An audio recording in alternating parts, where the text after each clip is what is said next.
La situation à Ouliapol, Zaporijia, est bien pire que vous le pensez.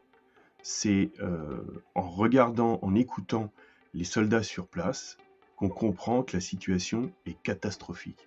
Je vous mettrai une capture d'écran des bombardements, des zones de bombardement à Ouliapol, et je vais vous lire le témoignage avant d'analyser avec les unités sur place ce qui se passe. Donc je vous parlerai des bataillons et des brigades qui sont sur place et leur emplacement. Et d'abord, on va lire ce que dit un soldat ukrainien sur place. La situation dans notre secteur est critique. Le haut commandement ne nous entend pas et ne veut pas nous entendre. Notre seul espoir réside dans Internet et la diffusion de ces informations, les informations que je vous donne. Nos positions, c'est-à-dire là c'est le 201e bataillon que nous tenions depuis longtemps, sont sous le feu ennemi de presque toutes parts. C'est un Ukrainien qui parle, donc c'est normal. Infiltrés par des petits groupes d'assaut, on verra ça juste après, manquant de logistique et de ravitaillement. Nous sommes de fait encerclés, nous maintenons notre position, notre défense périmétrique 24 heures sur 24, et car nous ignorons si l'ennemi est proche ou non. C'est-à-dire qu'ils n'ont pas les infos, comme nous, on peut les avoir. Il semblerait que la 225e division d'assaut soit intervenue pour améliorer la situation. Je vous montrerai où la 225e est intervenue, mais en vain. Aucune communication n'est possible avec cette unité et on ignore ses véritables missions. J'ai récemment parlé avec des troupes d'assaut et elles avaient reçu la mission suivante de ne pas effectuer d'assaut. Si les forces de défense territoriale, c'est pas les forces d'élite ukrainiennes, les défenses territoriales, commencent à se replier, elles devaient les repousser ou, en cas de refus, leur tirer dessus. Donc ça veut dire que peut-être que la 225e était là pour empêcher que les défenses territoriales ne battent en retraite. Et si jamais elles battaient en retraite, leur tirer dessus. C'est ce que dit cet Ukrainien, ce soldat ukrainien. Donc, bon, il n'y a pas plus d'infos que ça. Soit vous retournez à vos positions, soit on vous tire dessus. Voilà. Il finit sa phrase comme ça.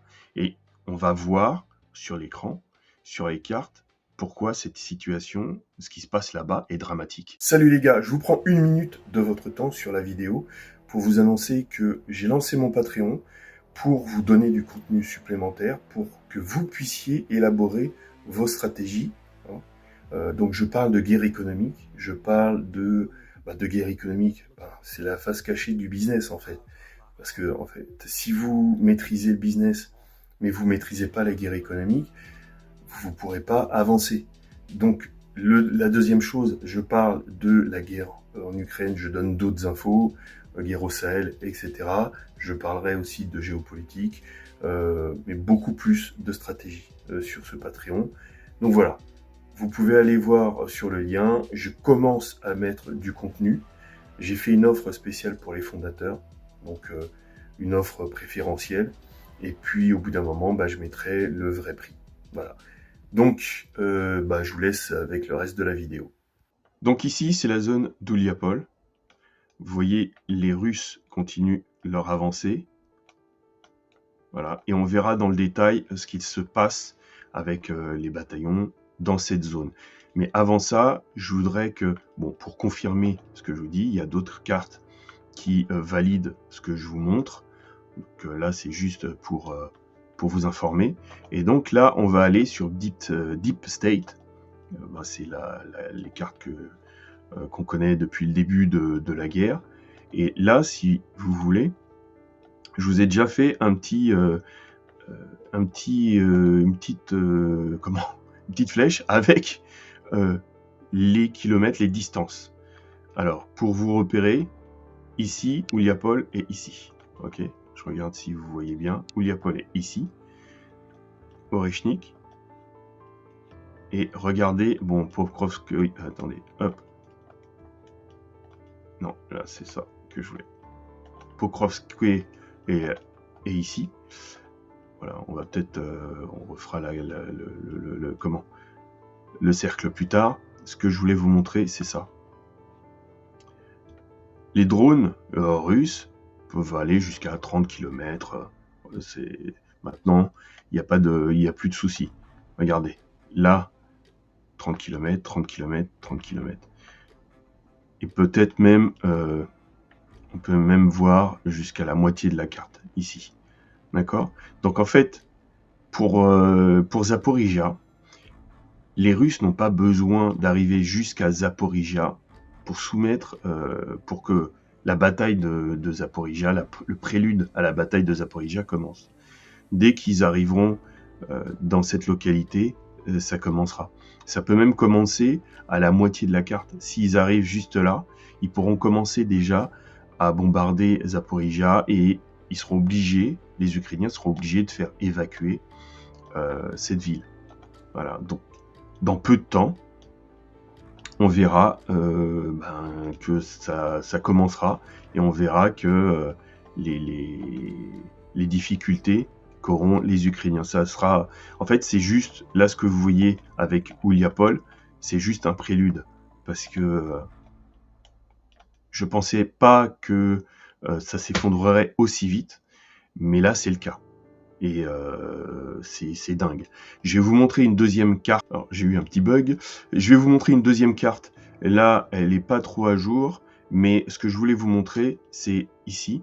Vous voyez, c'est Ouliapol. Et là, en fait, ce que vous voyez, c'est la première ligne de défense ukrainienne à Ouliapol. Je dirais même plus, c'est ici. Ok ? Les Russes ont déjà traversé cette ligne de défense. Ils sont déjà derrière la première ligne de défense ukrainienne. C'est ce que je voulais vous montrer. Et maintenant, on retourne sur la carte principale. Alors, regardez à Poltavka et Upsenivka. Et pour les Ukrainiens de Deep State, je vais vous lire ce qu'ils disent par rapport à ces localités. Tout a commencé par la perte de Poltavka et Upsenivka, dont nous avons récemment parlé, en raison de l'impossibilité de reprendre les positions perdues. Malgré plusieurs tentatives, il a été décidé qu'une des unités de la brigade territoriale opérationnelle renforcerait rapidement de nouvelles lignes plus au sud. Et en fait, le drame de cette zone a commencé pour les Ukrainiens par ces deux localités. Donc à Vesselé, il y avait le 70e bataillon de la 102e brigade qui tenait Vesselé. Il y a eu un combat du 19 au 22 novembre. Malheureusement pour les Ukrainiens, ils ont dû battre en retraite. Et à Velezny High, il y avait le 201e bataillon qui a dû battre également en retraite. Ici, le 201e bataillon était pratiquement encerclé. Alors là, je ne sais pas s'ils ont pu battre en retraite. Je pense que oui, je pense qu'ils ont dû battre en retraite parce qu'il manquait, ils allaient se faire encercler. Et je vais vous indiquer un peu quel type d'unité là, mais se trouve à Ouliapol. Donc c'est surtout la 102e brigade territoriale. Donc il y a la 75e, la 201e, la 76e qui s'y trouve, rejoint par des renforts de la 225e, du 225e régiment d'assaut aéroporté et d'une brigade mécanisée. Là, on va parler de la zone qui se trouve ici et du régiment russe, parce qu'ils ont déclenché une attaque, ce qui fait qu'ils ont eu des gains territoriaux. Donc ici, il y a une unité, un groupe d'assaut du 114e régiment de fusiliers qui dépend de la 127e, de la 127e division de fusiliers russes qui a attaqué le long de la bande boisée à ce niveau-là. Ils ont été appuyés par l'aviation, par l'artillerie, par des drones. Et au total, il y a eu 20 FAB et des dizaines d'obus d'artillerie, de roquettes qui ont touché Ouliapol. Alors que, pour que vous situiez, ici, c'est la 127e division de fusiliers motorisés, dont un groupe d'assaut à lancer une attaque vers Ouliapol. Là, c'est la 57e brigade motorisée et là, la 38e, celle qui a avancé vers Ouliapol et qui a passé la première ligne de défense ukrainienne. Et donc, en fait, je pensais que les Russes se focaliseraient sur contourner le nord de cette zone pour entourer, pour couper les lignes de communication. Et au final, ils y vont direct. Donc ça veut dire que, en fait, soit que la résistance est vraiment moindre par rapport à la défense ukrainienne est vraiment moindre, parce que sinon, ils n'auraient pas donné l'assaut du sud, de l'est et du nord. Ils se seraient focalisés que sur le nord. Là, ça en dit long sur l'état des défenses ukrainiennes, pour que les Russes directement s'attaquent à Ouliapol et n'aient pas pris le temps de couper toutes les communications et encercler un peu comme à Pokrovsk. Donc ça dit bien que les choses accélèrent. Zaporizhia, la bataille de Zaporizhia est pas pour si longtemps que ça. Donc on va rester vigilant. La plateforme Patreon, je vous parle de stratégie pour que vous puissiez élaborer vos propres stratégies. Je vous parle de guerre économique, je vous parle de géostratégie, je vous donne des infos que vous n'aurez pas à l'extérieur sur la guerre en Ukraine, sur la guerre au Sahel.